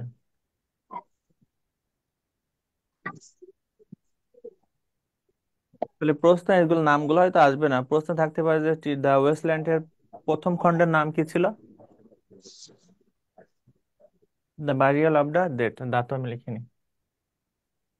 দ্বিতীয় খণ্ডের নাম কি ছিল? এই গেম অফ চেস। তৃতীয় খণ্ডের নাম কি ছিল? The fire sermon. The fire sermon. চতুর্থ খণ্ডের নাম কি ছিল? Dead by water. Dead by water. পঞ্চম খণ্ডের নাম কি ছিল? What the thunder said. What the thunder said. Clear কিনা? এবার জি স্যার। টি.এস. এলিয়টের কয়েকটা বিখ্যাত কবিতা লিখেন, 4টা বিখ্যাত কবিতার নাম লিখেন।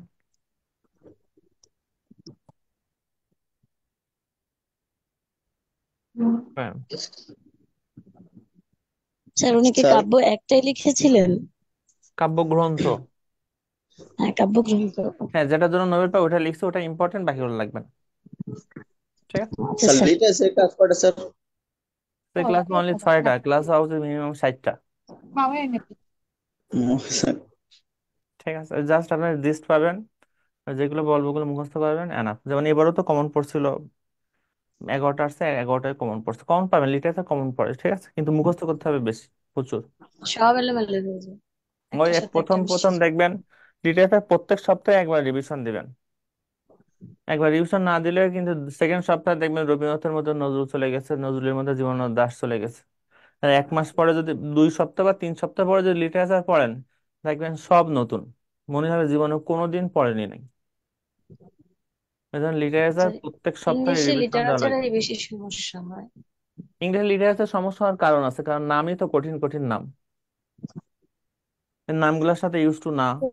এগুলো নাম যে আমার কঠিন এটা কিছু কিছু মনে উচ্চারণও থাকতেছে না। মাঝে মাঝে ভুলে যায়, যে এটার উচ্চারণ স্যার কি বলছিল তাই মনে নেই।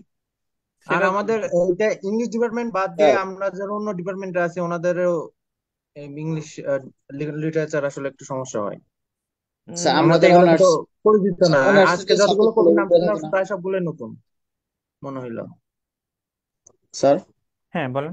স্যার লিটারেচারের মধ্যে আমরা যারা অনার্স করছি স্যার ইংলিশে স্যার, এগুলোর মধ্যেই তো স্যার হ্যাঁ, এগুলোর মধ্যেই থাকে, একটু কিন্তু আবার হালকা এখানে, একটু বেশি বেশি হ্যাঁ পড়া। এখানে একটু বেশি পড়া লাগে। ওইখানে যেমন আপনি উইলিয়াম শেক্সপিয়ারের ওইখানে মনে করেন 4টা 5টা 6টা নাটক পড়ায়, কিন্তু ডিটেলস পড়ায়, কিন্তু এখানে তো ডিটেলস কিচ্ছু নাই, জাস্ট নামগুলো পড়া লাগে আর কিচ্ছু না। জি স্যার। ঠিক আছে, কিন্তু সব নাম পড়া লাগে। আসেন এবার কবিতা। প্রথম কবিতার নাম লিখেন অ্যাশ ওয়েডনেসডে।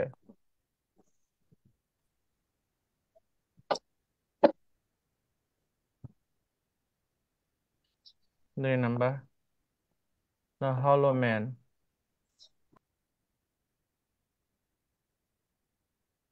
3 নাম্বার জিরনসন, এটা আসছে একবার, আর্টিস্ট আমি পিলিতে আসছে জিরনসন, মানে বৃদ্ধ মানুষের জীবন নিয়ে।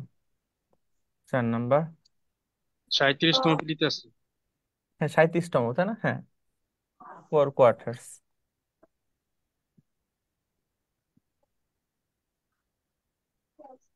ওর দিয়ে আরো 3টা গ্রন্থ আছে, একটা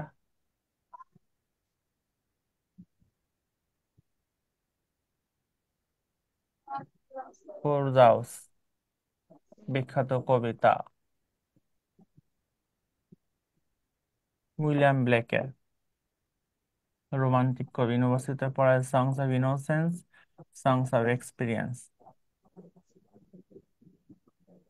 আরেকটা আছে ফোর হ্যামস, 4টি ধর্মীয় সঙ্গীত, পোয়েট্রি, কাব্যগ্রন্থ। কার কাব্যগ্রন্থ? কবিদের কবিকে নির্মলেন্দু গুণ, বাংলা সাহিত্য আর ইংলিশ সাহিত্যে administrator Edmund Spencer. Spaces Spencer. পরেরটা আসেন ফোর,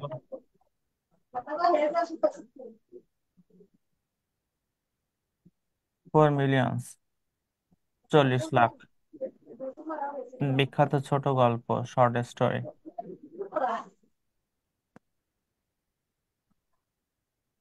কে লিখছে? ছোট হেনরি উইলিয়াম সিডনি পটার। চলুন, আমি আপনাদের আজকে অনেকেই লিখে দিয়েছি, যাই হোক আরো একজন লিখতে পারে পরে। উফ,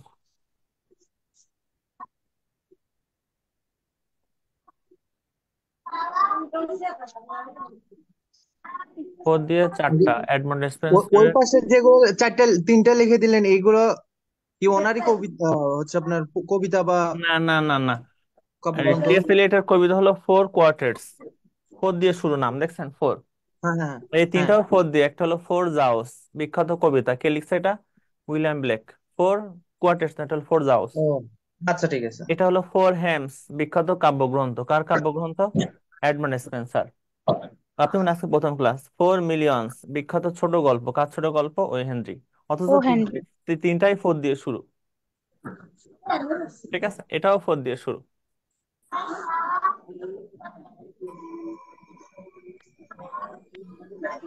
চলে শেষ। জি স্যার। জান্নাতুল ফেরদাউসের সব শোনা যাচ্ছে, বাসার খবর, রাস্তার খবর, সব। মিউট করতে পারলে না? ঠিক আছে, এটা তোলা শেষ। জি স্যার।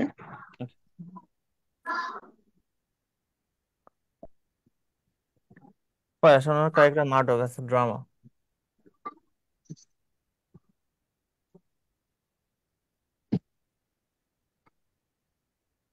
প্রথম নাটকের নাম লিখেন, এটা ডিটেকটিভ নাটক, গোয়েন্দামূলক।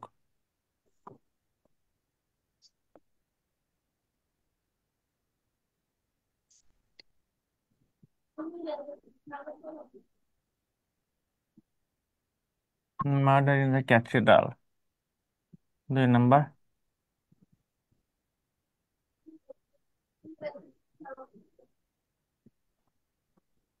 The birthday party,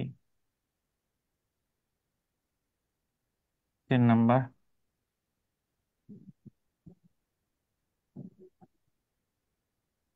the family reunion, 4 নম্বর। দ্য ট্রেল অফ জাস,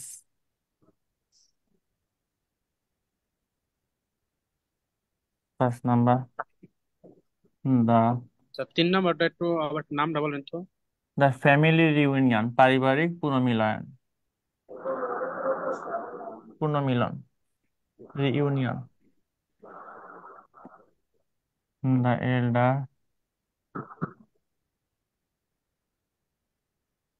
স্টেটসম্যান, 6 নম্বর হলো দ্য রক।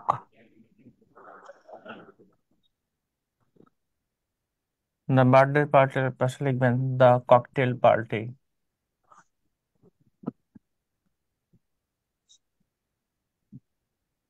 এটা বিখ্যাত নাটক, ড্রামা, ডি মানে ড্রামা। ঠিক আছে, জায়গা নাই তো ওই জন্য ডি লিখলাম, শুধু ড্রামা।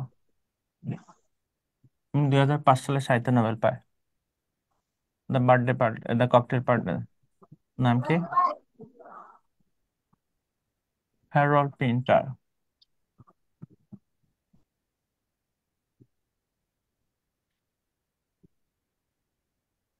তো এটা হবে ককটেল পার্টি, ওটা লিখছি।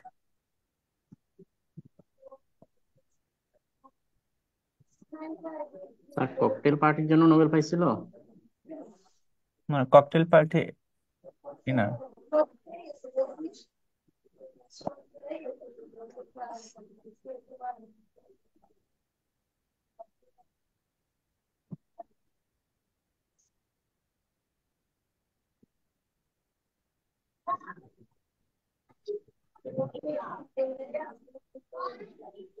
লিখেন।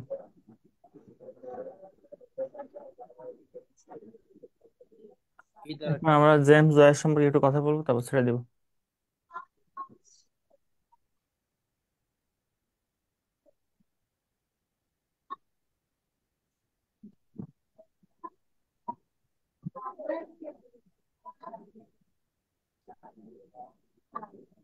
এই দ্বারা কি বোঝাইছিলেন স্যার? ডি মানে ড্রামা, নাটক। জায়গা নাই তো ওই জন্য ডি লিখছি, শুধু ডি মানে ড্রামা।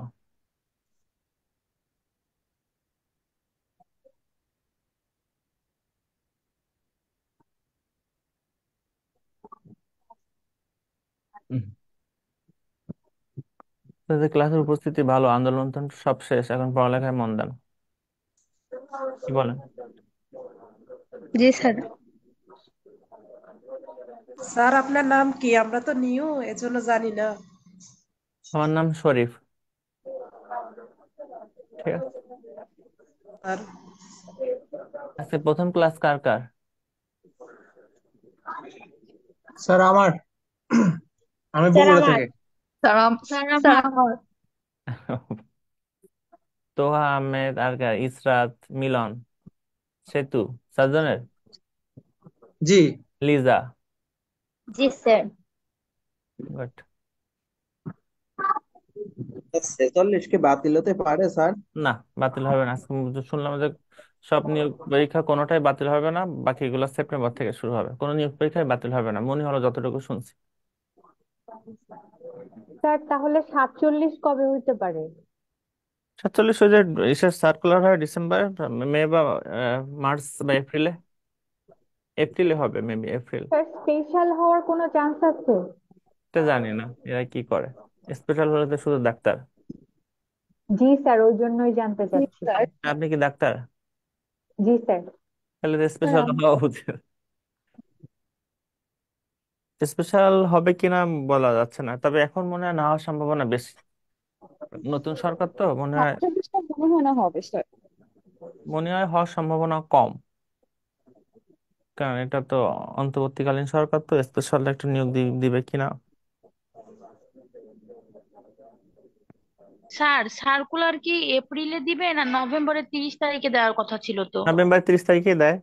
নভেম্বর ডিসেম্বরের ফার্স্টে পাবেন সার্কুলার, হতে হতে ওই মার্চ এপ্রিলে পরীক্ষা হবে। পলিটিক্যাল স্টেবিলিটি থাকলে মার্চে, না হলে তো এপ্রিলে। ঠিক আছে। পরীক্ষা দিয়ে কি করবেন? পড়ালেখা করেন ঠিকঠাক? লেখা শেষ? জি স্যার। জি স্যার। স্যার বলো। মার্ডার ইন দ্য এটা একটু মানে নাটকটা একটু এক্সপ্লেন করুন। ফেলুদা সিরিজের মতো ডিটেকটিভ পাশে লিখেন, detective story, the narrative of Arthur Gordon Pym of ন্যান্টুগাটের মতো। ঠিক আছে। ছোট গল্পের জনক কে? বাংলা সাহিত্যে ছোট গল্পের জনক কে? রবীন্দ্রনাথ ঠাকুর। আর ইংলিশ সাহিত্যে কে? Edgar Allan Poe. Allan Poe. হ্যাঁ, Edgar Allan Poe, the tell tell heart. ওনার বিখ্যাত একমাত্র উপন্যাস ছিল হলো the narrative of Arthur Gordon Pym of Nantucket. সেই কাহিনী অলমোস্ট। লিখেন আজকে দিনের লাস্ট রাইটার জেমস জয়েস লিখেন, তারপরে ছুটি।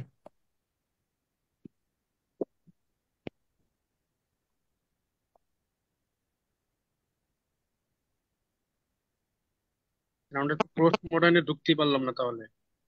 না, পোস্ট মডার্ন থেকে আসে না প্রশ্ন। পোস্ট মডার্ন থেকে যতগুলো আছে ওগুলো থেকে প্রশ্ন বিসিএস এ দেয় না। তারপর ক্লাস যখন আবার রিপিট হবে তখন হয়তো এক দুজন সাজেশন দেওয়া হবে, কারণ আপনাদের ক্লাস তো আবার রিপিট হবে। যেমন গ্রামার মডার্নটাও তো ক্লাস। শেষ হলো না। হুম। বলেন। মডার্নটা তো শেষ শেষ তো হলো না স্যার। এখান থেকে আমরা চার তিনটা পাঁচ জনই চারটা পড়লে পড়াই। তো লাভ নাই। 4-5 জনই পড়াই যে আরো অনেক রাইটার, ভার্জিনিয়া 17 উলফ, জন আছে। Ernest Hemingway. 17 জন না, মিনিমাম 100+। ঠিক আছে। আমি জানা শোনা মতো 17 জন নাম পাইছি, এই জন্য বললাম। কিসের 17 জন? Minimum 200+, modern minimum 200+। ঠিক আছে। ফেমাস ফর, লাস্টের পরীক্ষার আগে একটা শর্ট সাজেশন পাবেন শীট সহ 30 জন রাইটার নিয়ে। 30 না, 20 জন। ফেমাস ফর,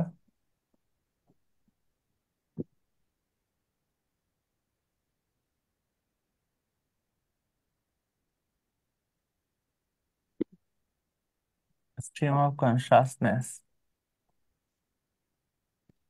সচেতনতার প্রবাহ। Famous for stream of consciousness, মানে কোনো কিছু পাঠক পড়লেই বুঝতে পারবে যে এরপরে কি হতে যাচ্ছে, কোনো সাসপেনশনে থাকবে না পাঠকরা। Total stream of consciousness. Irish, ওনার জন্ম আয়ারল্যান্ডে।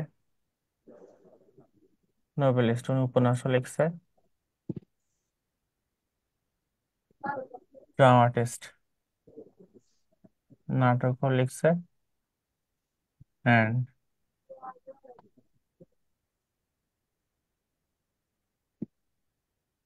Short story writer. ছোট গল্প লিখছে। একটা উপন্যাস লিখছে, নাটক লিখছে, ছোট গল্প লিখছে, ঠিক আছে। এখন শোনেন পরের গুলো।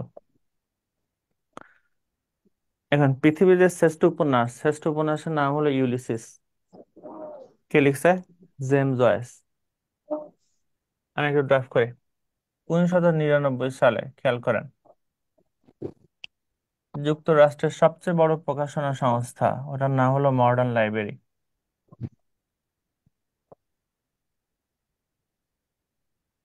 যাদের কাজ হলো বই পাবলিশ করা, পৃথিবীর শ্রেষ্ঠ 100 উপন্যাসের তালিকা প্রকাশ করে। এই তালিকায় সর্বপ্রথম স্থান পায় জেমস জয়েস রচিত ইউলিসিস উপন্যাসটি। ইউলিসিস নামে একটা কবিতাও আছে আলফ্রেড লর্ড টেনিসনের। আবার বলেন, 1999 সালে যুক্তরাষ্ট্রের সবচেয়ে বড় প্রকাশনা সংস্থা নাম কি? মডার্ন লাইব্রেরি পৃথিবীর শ্রেষ্ঠ 100 উপন্যাসের তালিকা প্রকাশ করেন। এই তালিকায় সর্বপ্রথম স্থান লাভ করে জেমস জয়েস রচিত ইউলিসিস উপন্যাসটি। তাহলে পাশে লিখেন, 1999 সালে যুক্তরাষ্ট্রের সবচেয়ে বড় প্রকাশনা সংস্থা মডার্ন লাইব্রেরি পৃথিবীর শ্রেষ্ঠ 100 উপন্যাসের তালিকা প্রকাশ করে। এই তালিকায় সর্বপ্রথম স্থান লাভ করে জেমস জয়েস রচিত ইউলিসিস উপন্যাসটি। তাহলে পৃথিবীর শ্রেষ্ঠ উপন্যাসের নাম কি? ইউলিসিস।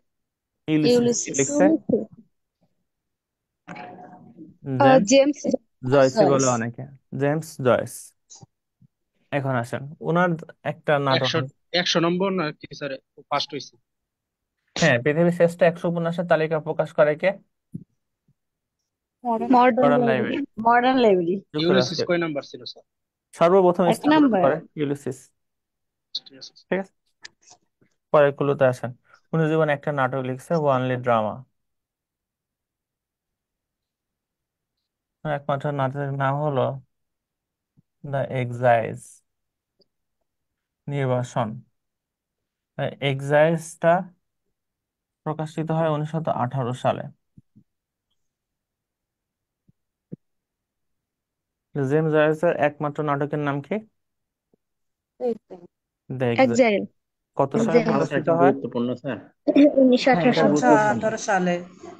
এটা আসতে পারে, আসতে পারে জন্য আমি পাশে লিখছি, না হলে লিখতাম না। তাহলে জেমস জয়েসের একমাত্র নাটক এক্সাইজ প্রকাশিত হয় কত সালে? 1928 সালে। 1980। 1918 সালে। ব্যাসের পরের কুলুতে,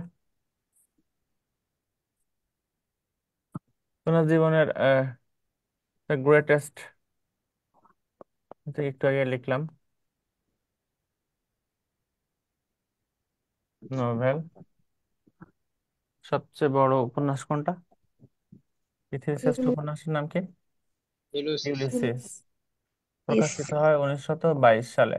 1922 সালে। ইউলিসিস প্রকাশিত হয় 1922 সালে। 22 সালে। ইউলিসিস স্যার এটার কাহিনী একটু বলবেন, পৃথিবীর শ্রেষ্ঠ উপন্যাস কেমন একটু ওই যে জানার ইচ্ছা। স্যার ইউলিসিস নিয়ে একটু বলেন আমাদেরকে। আর এইটা সম্পর্কে বলেন। ইউলিসিসের কাহিনী হয় যে হেলেন আর ট্রয়কে হেলেনকে উদ্ধার করতে যায় ইউলিসিস। ও যুদ্ধ, আচ্ছা, ট্রয় নগরীর। হ্যাঁ সেই কাহিনী। যুদ্ধ করতে লাগে 10 বছর, যুদ্ধ করতে ফিরে আসতে লাগে 10 বছর, 20 বছর। 20 বছর পরে ইউলিসিস তার রাজ্যে ইথাকা এসে ফেরে দেখে যে তার সুন্দর স্ত্রী পেনিলোপা বৃদ্ধ হয়ে গেছে, আর তার যে পুত্র টেলিমেকাস ক্ষমতা দখল করছে, সেই কাহিনী নিয়ে। এখন সে অনাকাঙ্ক্ষিত না আসলেও পারত। এখানে বিখ্যাত কোটেশন ছিল, আমি লিখে দিব লাস্ট। ওনার জীবনের প্রথম নাটক লেখেন, ফার্স্ট নোভেল,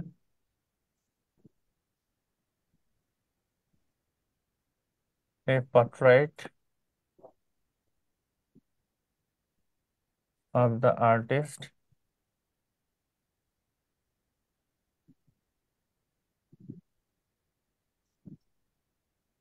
এজ এ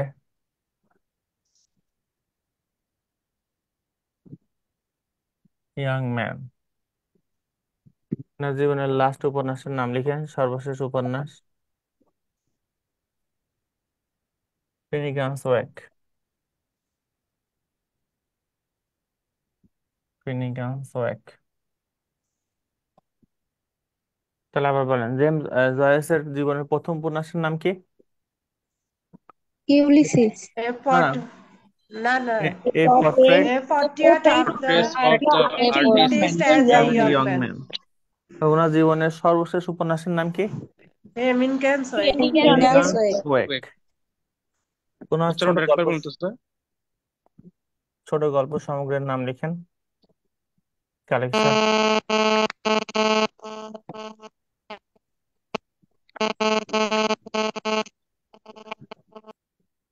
তাছাড়া মোবাইল আসতে ফোন আসতেছে দেখেন বারবার। ছোট গল্প সমগ্রের নাম হলো আয়ারল্যান্ডের রাজধানী কি? আয়ারল্যান্ডের রাজধানীর নাম ডাবলিন কি? Dublin Dublin. যে ডাবলিনে ডাবলিন বাস করে তাকে কি বলে? ডাবলিনার। আর ডাবলিনারের প্লুরাল কি? ডাবলিনার্স। ডাবলিনার্স মুখস্থ করেন।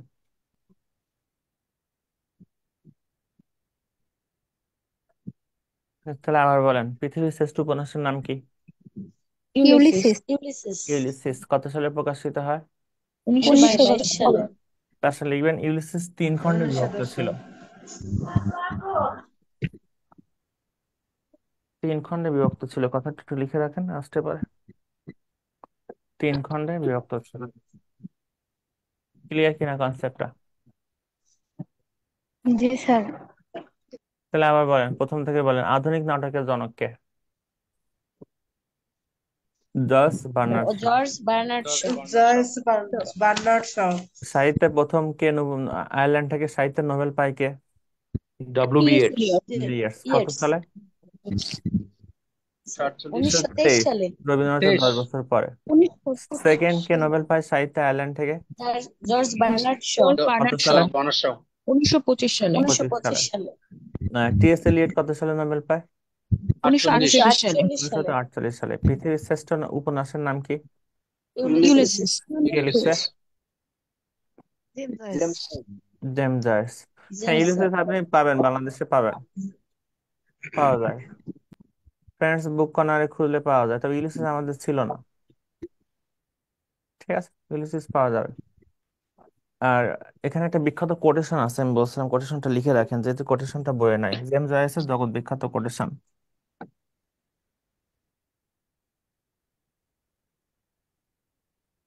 লাভ স্যার কোনটার? A portrait of the artist as a young man. Ulysses এটা লাগবে না, জাস্ট কোটেশনটা লিখে রাখেন। Love loves to love love. তাহলে love loves to love love বিখ্যাত কোটেশন। কার কোটেশন? জেমস জয়েসের। এটার অর্থ কি ওই যে ভালোবাসা ভালোবাসে ভালোবাসতে ভালোবাসাকে। এই যে ভালোবাসা ভালোবাসে শুধু এটা যে প্রথম নোবেলের কোটেশন। হ্যাঁ, প্রথম নোবেলে। তা লাভ লাভস টু লাভ লাভ কার বিখ্যাত quotation? James Joyce. James Joyce. আজকে এতটুকু থাকবে। কার কোনো প্রশ্ন থাকলে বলেন, না থাকলে শেষ। যে কোনো রাইটার নিয়ে কোনো প্রশ্ন থাকলে বলেন, যে কোনো যুগে যে কোনো রাইটার, আদারওয়াইজ শেষ। কালকে আপনার লিটারি টার্মস ক্লাস কেউ মিস দিয়েন না, কারণ সিমিলি ম্যাটাফোর ওগুলো আমাদের লাগে। অ্যালিট্রেশন, অ্যাসোনেন্স, অ্যানাফোরা। স্যার হুম। স্যার কোটেশন গুলা কি মানে যেরকম বাক্য হয় আর কি, সরাসরি কি বোঝা যায়, মানে ওটা কি ভাবানুবাদ আকারে থাকে নাকি? উনারা যেটা মিন করে সেটা, রাইটার যেটা মিন করছে ওইটা। ও আচ্ছা।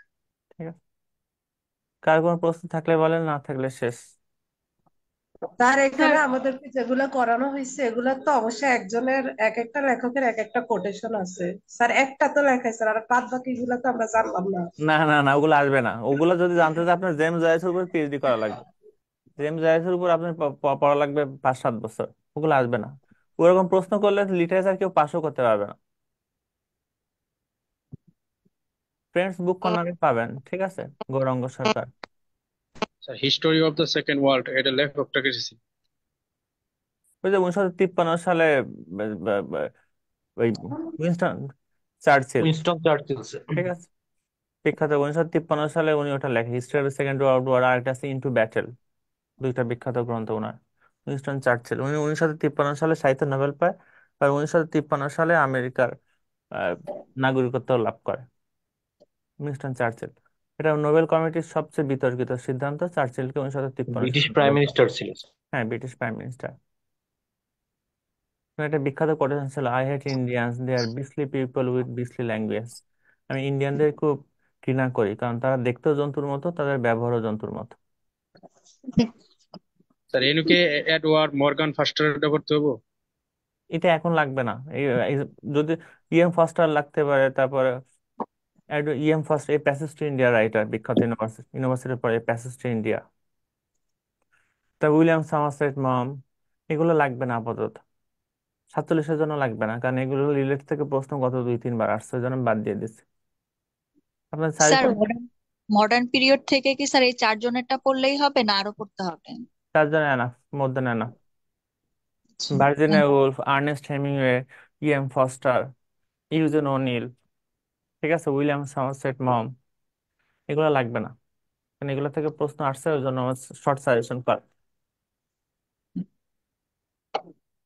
যদি কখনো ক্লাস আবার রিপিট হয়, তখন এই 4 জন বাদ দিয়ে আরো 1-2 জন হয়তো নতুন করে পড়ানো হবে, বাট লাগবে না। কার কোনো প্রশ্ন আছে? স্যার এই যে famous for stream of consciousness বলতে যেন কি বুঝাইলেন স্যার? ওই সচেতনতার প্রবাহ, মানে আপনি অনেক আছে না, অনেক নাটক গল্প আছে না, আপনি যখন পড়েন, পড়তেছেন পড়তেছেন কিন্তু বুঝবেন না যে সামনে কি হতে যাচ্ছে, একটা সাসপেনশনে থাকা। স্ট্রিম অফ কনসিয়াসনেস হলো আপনি বুঝতে পারবেন যে এরপর হয়তো এরকম ঘটতে পারে, কোনো সাসপেনশন থাকবে না আপনার, মানে ধারাবাহিকতা থাকে ওর লেখার, তাই তো? ধারাবাহিকতা থাকবে স্ট্রিম অফ কনসিয়াসনেস। ঠিক আছে। বুঝতে পারছি। টিএস এলিয়ট কোন দেশের কি ছিল, কবি ছিল? হ্যাঁ, স্যার মডার্ন পিরিয়ডের টিএস গুলো কি এলিয়ট। আজকে স্টার্ট হয়েছে না আগেও ক্লাস হয়েছে? না না না, টিএস এলিয়ট কি? টিএস এলিয়ট কোন দেশের কি ছিল, কবি ছিল ওটা? ওটা আমি বললাম, প্রথমে তো বললাম উনি, আমি ওনার জন্ম হলো আমেরিকায়, কিন্তু উনি ইংল্যান্ড, আমেরিকা। হ্যাঁ না না, ব্রিটিশ না, আমেরিকায় জন্ম হলো, উনি ইংল্যান্ডে এসে বসতি স্থাপন করে, ব্রিটিশ, ঠিক আছে, আমেরিকা না, ব্রিটিশ জি দিব। জি জি জি স্যার। ঠিক আছে, থ্যাংক ইউ। স্যার ভালো থাকেন। মডার্ন পিরিয়ডের কি আজকে ক্লাস স্টার্ট না আগে হয়েছিল? না না, আগে হয় না, আজকে কারণ ভয়ের কিছু নাই। ঠিক আছে, আচ্ছা, ভালো থাকেন সবাই, আল্লাহ হাফেজ। আসসালামু আলাইকুম।